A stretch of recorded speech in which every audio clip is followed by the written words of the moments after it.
Hey YouTube, Jim here. Welcome to Top 10 Archive.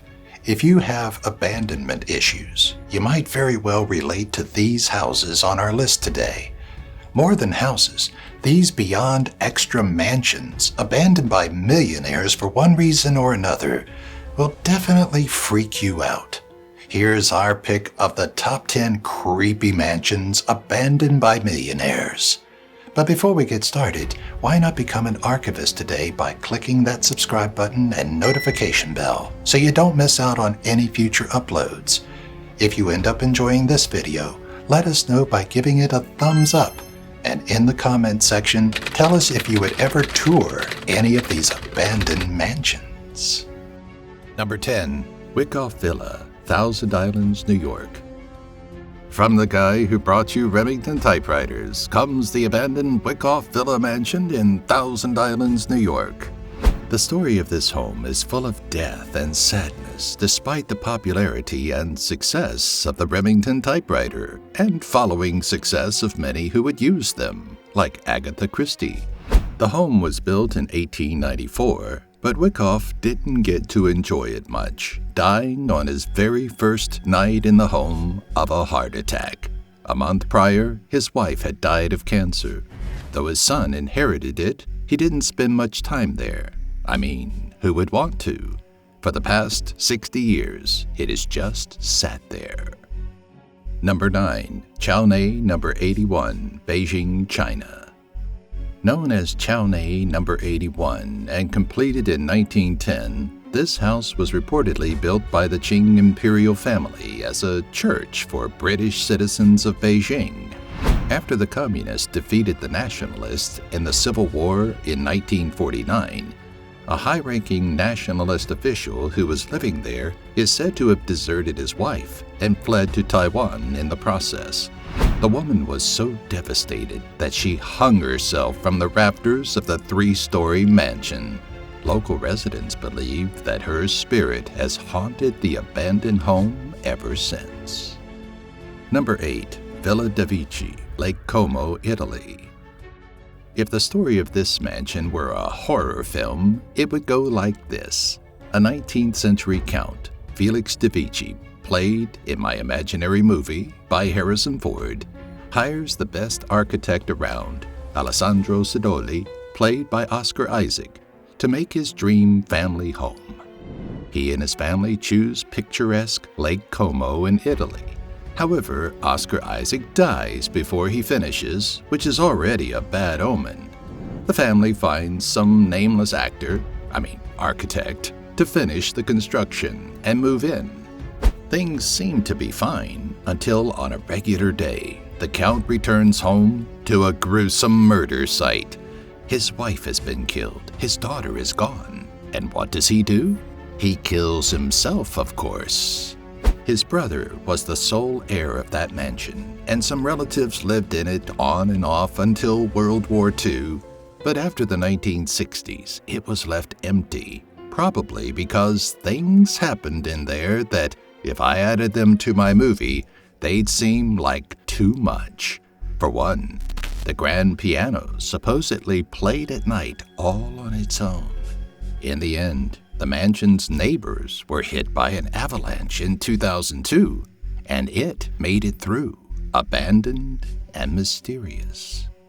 Number 7. Liu Family Mansion. The Liu Family Mansion, or Mingxiong Ghost House, is in the Taiwanese countryside and holds a truly dark, sad story. Isn't that true of all haunted places? Sad stories that refuse to leave? The family that once lived here fled in the 1950s and left little explanation as to why. So, as it happens, people started making conjectures. Some said the family maid was having an affair with the man at the house, Liu Rongyu, and that when the secret was out, she jumped down a well. Chinese Kuomintang soldiers, also known as KMT, took over the house years later and purportedly saw many suicides there among their own, which just either made the house more haunted or made the stories around it scarier. Regardless of its actual historical past, The house has a vibe that neighbors have no interest in getting involved with. Number 6. The Los Feliz Murder House. You might live in Los Feliz and not realize this is a thing. Well, maybe not. But if you don't live there and you've never heard of it, get an earful of this. The inventor of a new kind of syringe, Dr. Harold Perelson, and his family supposedly lived very happily here. That is, until the night of December 6, 1959, when Harold bludgeoned his wife in her sleep with a ball-peen hammer. Afterward, he tried to kill all 3 of his children, then drank acid to kill himself.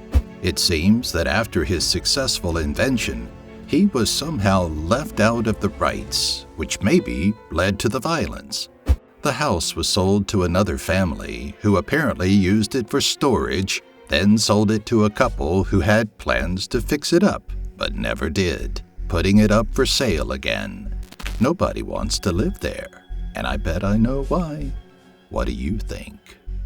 Number 5. John List House. Another family murder house. John List might not have been a millionaire, but his abandoned house is definitely haunted.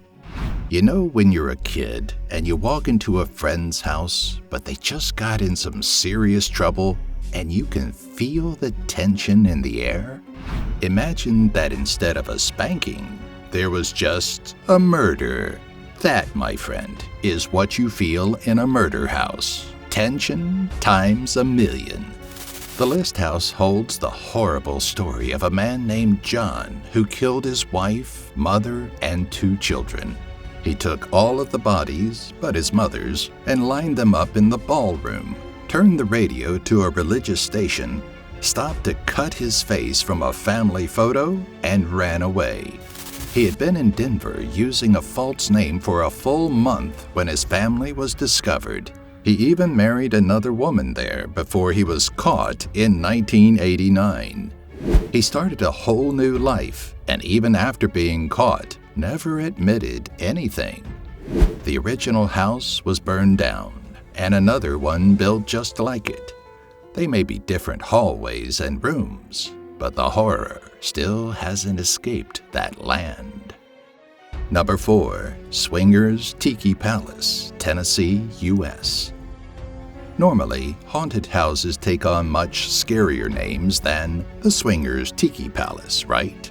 Don't let the name fool you. This 1972 party spot was the ultimate place to be at 5,600 square feet with 3 bedrooms, 4.5 baths, and a lot of open space. It's a shame its owner, Billy Hull, a strip club tycoon, didn't get to enjoy it more after being caught for tax evasion. Despite having hosted a variety of happy times around the 12-foot deep Playboy Bunny pool, the house remained empty for decades and later became vandalized as he sat in prison. Suddenly, it's not so attractive anymore, and it looks like the setting of a slasher film. Number 3. Ha Ha Tonka Mansion. From the facade, you'd think this place was in Europe. These castle-like ruins now only faintly resemble the home of Robert Schneider, a man whose Barbie dream house looked more like a Game of Thrones castle. It was actually in Missouri and has a bit of an unfortunate story. He never finished building it, having started construction in 1905 and dying in an accident before it was complete. His sons tried to live there, taking over the construction, and the land rights lawsuits surrounding the property broke the family. It was turned into a hostel in 1942 and later destroyed by a fire. The state of Missouri has attempted to restore it, but the nightmare that came of Snyder's dream home is mostly in ruins now. Number 2. Elda Castle, Ossining, New York. Crazy to think what the death of a homeowner can do. It really can turn a whole house into an abandoned, scary place. In fact, speaking of castles, here's the one built by David T. Abercrombie and his wife, Lucy Abbott Kate. That Abercrombie? Yes, of Abercrombie and Fitch. The castle, equipped with 25 bedrooms, fell to decay after the couple died and people broke in to vandalize it. They'd set fires, pour paint on the marble floors, and was so badly destroyed that now, sitting on the market at $3.5 million, it still requires a full renovation before it's livable again. Number 1. Lalaurie Mansion, New Orleans, Louisiana. On to Louisiana. This next-level French Creole mansion from the South was owned by a Miss Marie Delphine Lalaurie, a socialite who loved to party. This 19th century lady enjoyed gourmet everything, food, champagne, but there was something not so nice going on in her house, and it wasn't just a stack of laundry like it is at your place. Police came to the house after a kitchen fire in 1834 and found, in the attic, the bodies of several horribly mutilated slaves. The public was outraged, and she fled. Still, her neighbors reported hearing faint screams coming from the house at night. Thanks for watching. There was a big haunted house in the neighborhood I grew up in. Well, at least until we found out it was being used by homeless people. How about you? Any creepy abandoned mansions near you? Tell us about them in the comments. Before you go on to watch another video from the archive, be sure to subscribe, click the bell, and give this video a like. Thanks.